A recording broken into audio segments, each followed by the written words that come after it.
Welcome to the Speak Your Success podcast.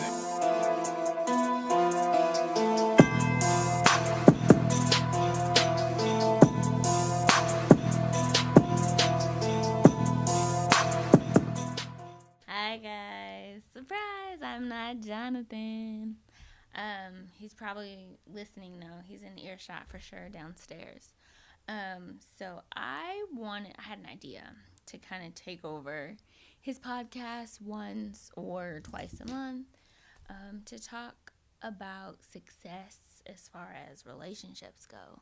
Not just romantic relationships, but friendships, work relationships, family relationships, relationships with money, relationships with food, relationships with your body, relationships with yourself, with sex, all the ships, right? Someone said ships are designed to take you somewhere. So all of the ships, I just kind of felt like I wanted to talk about. I think those things are important, and they're just as tangible as the things that Jonathan talks to you a lot about. And so this is just kind of an introductory episode on that. We'll see how it goes. If you hate it, I won't do it anymore. I'll just do it to him. I'll just make him sit down and listen to me. But I wanted to do this episode on Valentine's Day. Here in the Jones household, we don't care about Valentine's Day. So I say Valentines. That's how I feel. It's how I've always felt. I think at one point it was an okay holiday when I was a kid. You know, doing those cute little fold cards and then the sweethearts and like all the candy and stuff. That was cute. Everybody likes candy. But at some point I realized that it was kind of an isolating event. And I didn't like how people acted if you were on the receiving end of a Valentine or if you did not have a Valentine, and just kind of the whole mood shift that it could happen for just that day, and it kind of became like dreadful.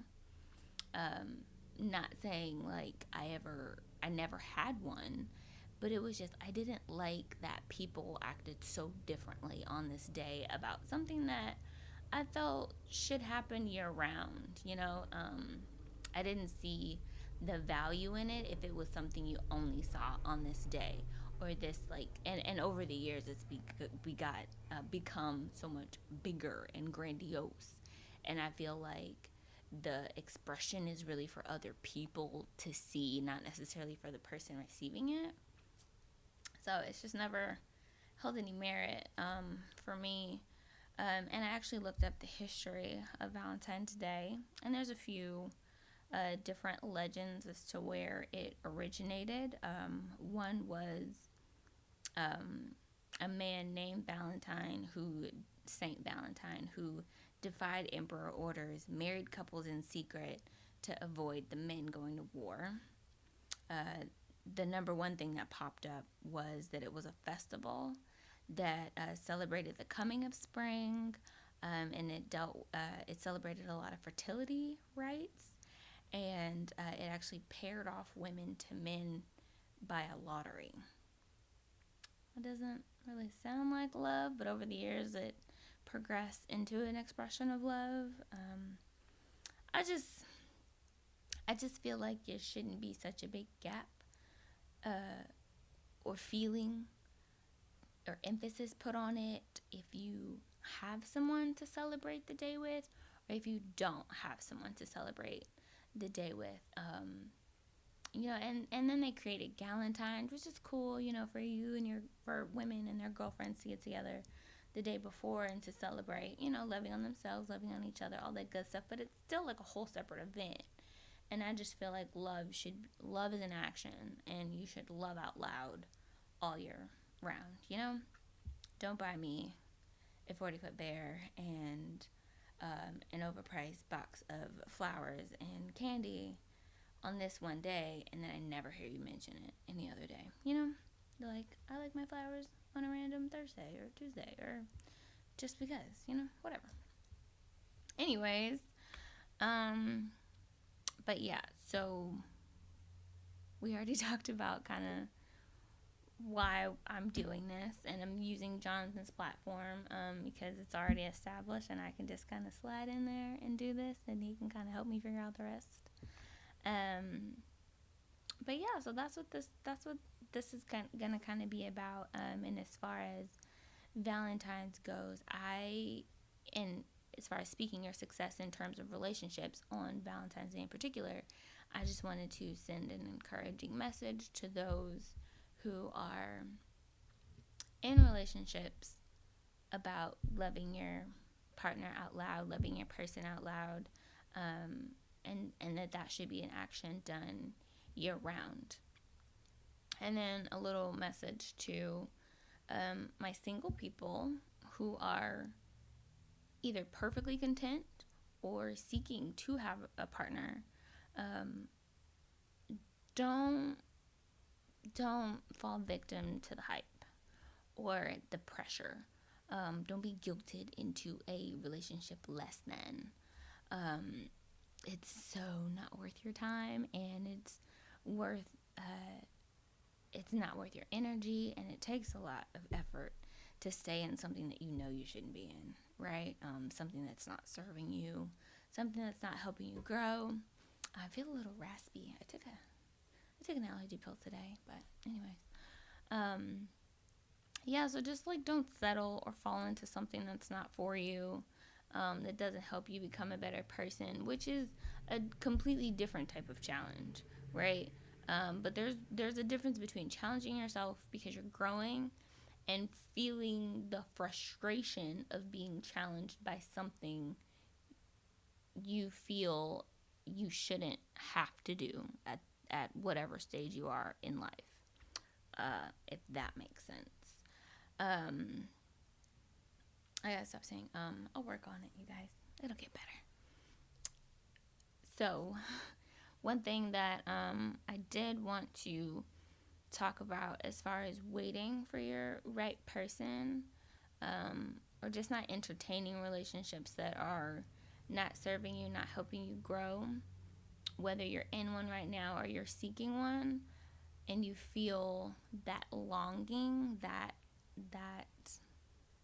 desire for your person, to just find your person, to start doing life with your person. Jonathan and I are only a few weeks into our marriage, about 6 or 7 weeks at this point. And there are some people that know me that still know that like I have an exterior hard shell, right? And then on the inside of it, they see a little bit more of my softer side. That softer side is like a brick wall compared to how vulnerable I've had to be in my marriage. Not even by choice, just by situations that have happened that require it in order for us to deal with it and address it for what it is and to move forward from it in a way that is healthier or more beneficial or just even mutually beneficial. Having to be that open and that honest, which takes time because you don't always even know where some of that stuff is coming from. But the one thing that I definitely appreciate is the way my husband has handled me. And I definitely think that is an answered prayer. That is something that I could not have outlined in a checklist as far as how he responds to me in those super vulnerable moments where I don't even know where some of those emotions are coming from, where some of those triggering actions are coming from. He just handles me with such care and grace and patience and gives me space to sort it out and gets into it with me to sort it out. And that further has given me like a fresh revelation as to like, this is why the Bible, God's word says to wait for sex, to wait for intimacy, is because like, man, who wants to do this multiple times? Like this work, which I know is good and foundational, it's a lot. So those are just a couple of things that I wanted to put out there, to put on your radar. for those of you who are waiting for your person or in a relationship hoping that this could be your person, or this is your person. These are just some things that I've picked up, in my relationship with Jonathan, and just seeing the difference and the drastic change from boyfriend, girlfriend, engaged, fiancés to marriage. And if you are not already married and you're seeking this person out and you're wanting this person, or you're perfectly content, and whenever this person comes, just a couple of things to consider, because it definitely is a lot of work to be intentional about seeking that in another person, and B, doing that work on yourself to be available emotionally for the person you're seeking, because it goes both ways, and you want to be able to mutually complement, support, benefit, encourage each other, right? And so for the person that you see as being your spouse, your partner, whoever that person is, that kind of list that you have in your mind, you want to think about the person that person needs, that person is seeking, and can you be that? Are you that? Not saying go be someone else, go be fake, but the same amount of effort and intentionality that you have towards seeking someone that's good for you, you want to do work on yourself to be good for someone else, right? Because you're worth that work, and the person that you want is worth that work, but it is definitely work. Like Rihanna, work, work, work, work, work, work. So that's just something I wanted to just put out there, as far as just Valentine's Day and the hype of it all and the pressure of it all, and sometimes the negative feeling of maybe loneliness, or waiting for your time to have with this person, and it's worth the wait, it's worth the work, and that's it. I mean, I hope that was encouraging. So I was just thinking about that, and just thinking about just this time of year where there is just this immense amount of pressure to show love to another person, or to just have another person to show love to, and you'll get caught up in the gram scrolling. People will get cars tomorrow. People will get, a million rose petals laid out that spell, will you marry me, or I love you, or angels and cherubs will fall from ceilings, and like, what was that, a couple years ago when Kanye West had was it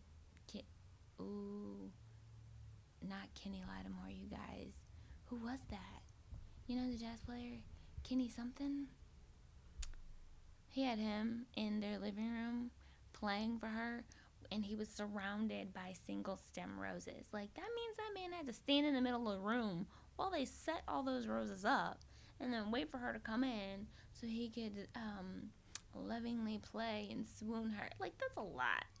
And it's like, okay, I mean, kudos if you got the money and you do it year round. But if you wait for this day every day to show the gram, to show other people, it's, don't buy into it if the person isn't worth it. And even when you do find your person that's worth it, you have your person that's worth it. I mean, yeah, some people really do love this holiday, but I think you want to pay more attention to the relationship of displays of affection, and what that means, and speaking the other person's love language, and doing it in a way that they receive it, not a way that makes you feel good about the way you love them, or makes you feel good about how other people see you or perceive it. So you just want to think about the relationship of the expression of love itself, is basically what I'm saying. So that's my little Valentine tidbit, and this was a Gabriella Jones takeover of the Speak Your Success podcast, Relationship Edition. Thanks for tuning in if you've stayed this long. We'll be back.